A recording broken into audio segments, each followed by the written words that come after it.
Lorsqu'on interroge Hideaki Itsuno sur la genèse de Dragon's Dogma, il cite sans détour le Seigneur des Anneaux comme inspiration. Son objectif, façonner une fantaisie occidentale traditionnelle. Mais bien avant lui, le RPG japonais s'était déjà nourri de ses influences. Le genre doit beaucoup à Tolkien bien sûr, mais aussi à Donjons et Dragons. Les premières itérations de Dragon Quest ou Final Fantasy en témoignent. Itsuno, lui, n'a jamais été très fan du système au tour par tour qu'on retrouve dans la plupart des JRPG. S'il a lu avec passion des livres dont vous êtes le héros, il a aussi passé d'innombrables heures en salle d'arcade, notamment sur Street Fighter 2. De cette double passion est née une idée. Unir la nervosité du combat en temps réel au plaisir du jeu de rôle.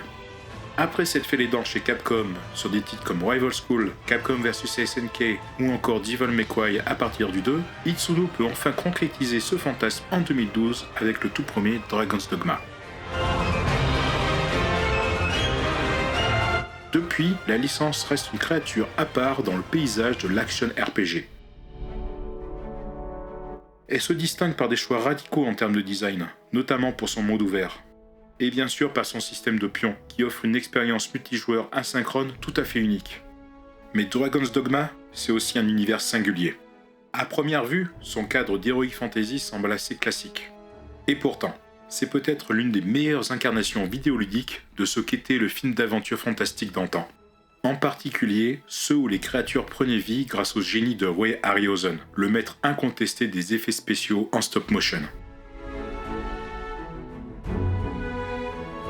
Alors oui, avec l'esthétique médiévale européenne des jeux, on pourrait penser que le lien entre Dragon's Dogma et des films comme Sinbad ou Le Choc des Titans est un peu tiré par les cheveux. D'autant qu'Harryhausen n'a jamais vraiment exploré ce type de décorum. Et je le précise tout de suite, je n'ai trouvé aucune source, aucune interview, aucun article pour appuyer cette intuition. Mais malgré cela, trop d'éléments dans ces jeux me poussent à croire qu'un lien existe bel et bien. Cette chronique repose donc sur des spéculations. Assumées. Mais laissez-moi vous expliquer ce ressenti. Commençons par le plus évident. Le bestiaire de Dragon's Dogma.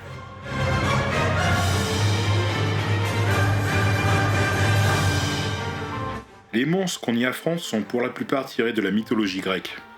Et ce sont souvent les mêmes que ceux croisés dans Jason et les Argonautes ou les autres classiques d'Harryhausen.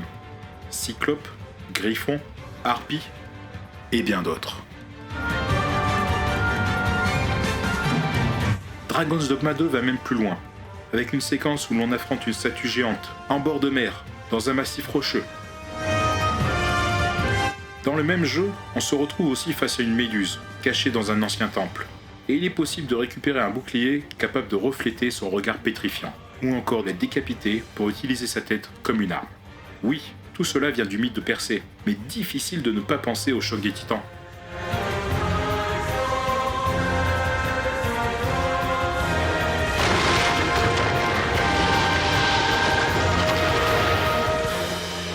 Une autre séquence m'a également marqué. Au fond d'une vallée montagneuse, un cyclope se bat contre un drake.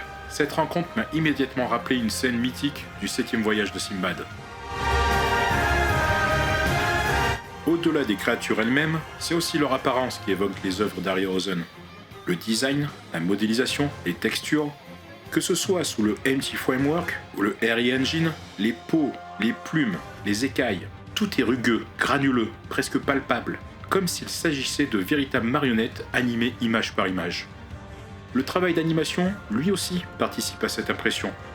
Les mouvements sont ancrés dans une certaine physicalité, avec une vraie personnalité. C'est, à mon sens, dans la droite lignée du souffle de vie qu'Harryhausen insufflait à ses créatures.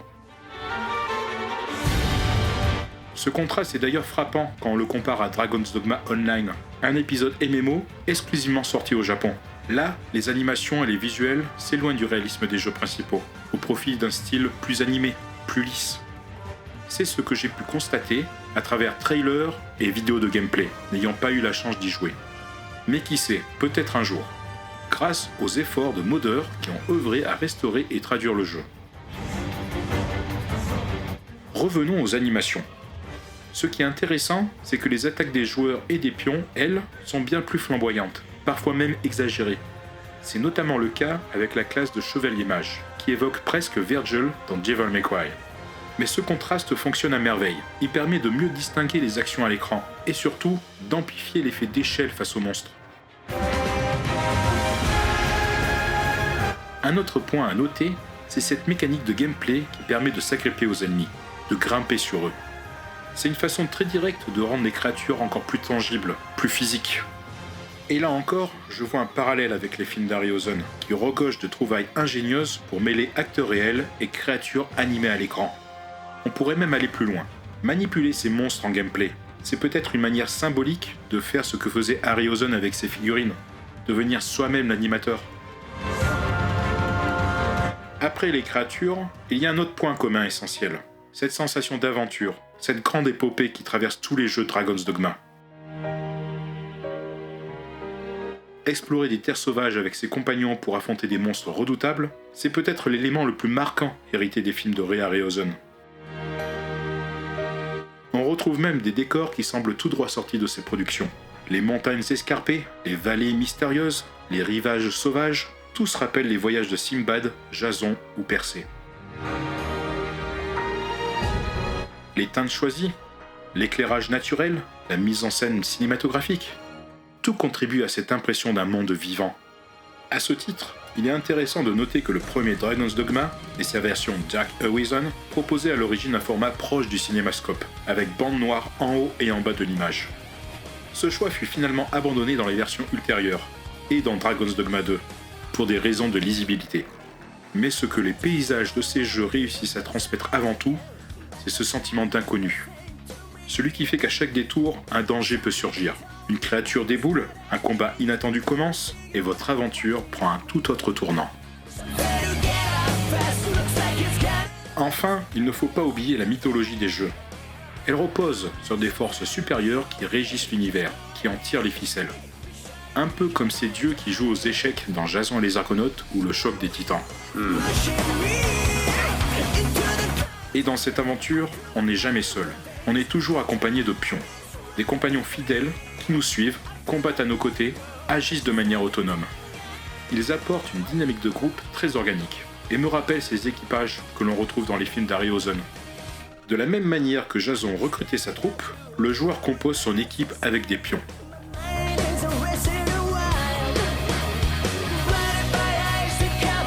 Alors résumons.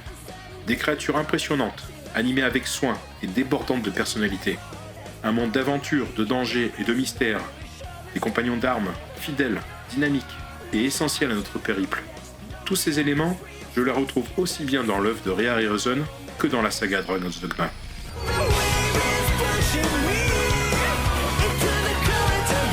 Et si ce que je viens de vous partager vous a permis de voir ces jeux sous un nouveau jour, alors j'aurai atteint mon objectif. La prochaine fois que vous incarnerez l'insurgé, j'espère que vous ressentirez, vous aussi, cette saveur d'un vieux film d'aventure. Ce frisson que seul Dragon's Dogma sait offrir.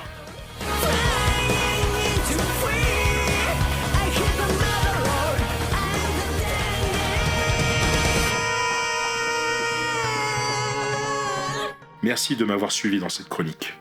Si elle vous a plu, pensez à liker, à partager et bien sûr à vous abonner pour ne pas manquer les prochaines aventures.